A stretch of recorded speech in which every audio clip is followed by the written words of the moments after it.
आज हूँ राष्ट्रीय स्वयंसेवक संघ आरएसएस प्रतिष्ठा दिवस। नागपुर मुख्यालय एने आज पालन हो शस्त्र पूजा। विजया दशमी उपलक्षे आज विराट कार्यक्रम आयोजन कर आरएसएस कर्मी माने विभिन्न कलाकौशल प्रदर्शन कर आरएसएस मुख्य मोहन भागवत, प्रतिष्ठाता एमएस ग्वालेकर एवं केबी हेडजेवंक समाधि स्थल को जाई श्रद्धांजलि अर्पण करथिले। विषैली हो जाएगी और इसलिए हमारे यहाँ पानी का उपयोग ठीक से करना, नाप तोल कर करना। पानी सबके लिए आवश्यक है, लेकिन अगर हम पानी को अमर्यादित खर्चा करने लगे तो सबको पानी नहीं मिलेगा। और सब सुखी होंगे तभी हम सुखी होंगे, नहीं तो नहीं होंगे। प्लास्टिक का उपयोग कम से कम करना चाहिए, कम से कम जिसको अंग्रेजी में सिंगल यूज प्लास्टिक कहते हैं, उसको तो आप जीवन से हटाने की बारी आ गई। और जहां बनता है, घर से लेकर आंगन से लेकर मोहल्ले, गांव, जंगलों, खेतों तक हरियाली बढ़ाना, वृक्षारोपण करना, ये करने की आवश्यकता है। उसके लिए पर्यावरण गतिविधि चलाते हैं स्वयंसेवक। पर्यावरण के क्षेत्र में बहुत लोग काम करते हैं, जल संधारण से लेकर सारी बातों में। पर्यावरण गतिविधि प्रत्येक परिवार में पानी बचाना, प्लास्टिक हटाना और हरियाली बढ़ाना, इन तीन का छोटी छोटी बातों से लेकर सब में आचरण उत्पन्न हो, इसके लिए प्रयास करती है। क्योंकि ये ऐसी जो पर्यावरण की शैली है वो स्वास्थ्य को भी ठीक करती है और खर्चा भी बचाती है। कोरोना काल में जितने विवाह हुए कितने सस्ते में हुए। हमारे ध्यान में कई बातें आ गई कि हम जो खर्चा करते हैं वो कितना खर्चा फालतू होता है, इससे कम में हम जी सकते हैं। जो मिलता है उसमें अपने घर गृहस्थी को रोटी, कपड़ा, मकान, स्वास्थ्य, शिक्षा, अतिथि सत्कार, ऐसी न्यूनतम आवश्यकताओं को ठीक से पूर्ण कर सकते हैं। अब कोरोना जाएगा, जाने को है।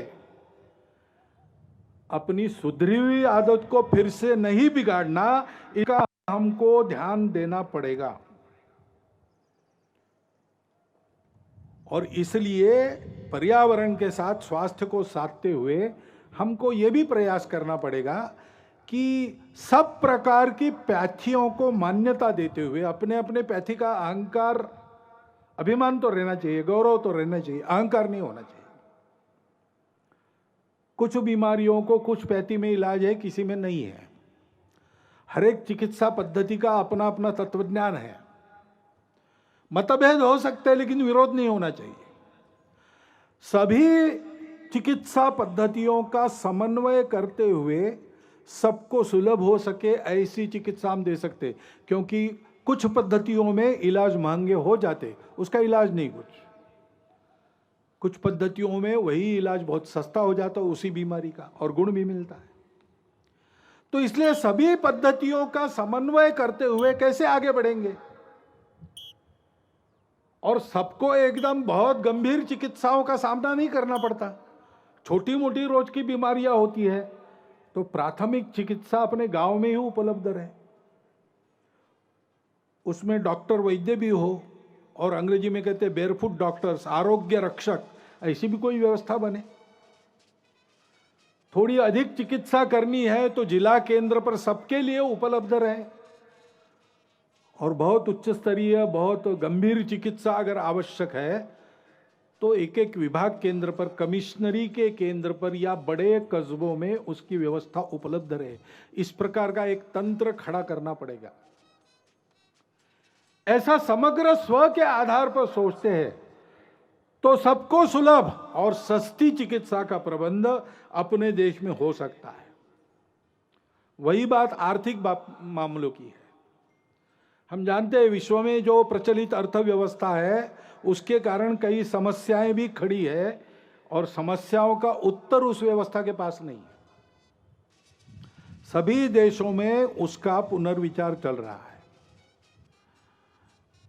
बहुत उत्साह से जिन बातों की उद्घोषणा आर्थिक जगत पहले करता था, आज उसने वो करना बंद कर दिया है।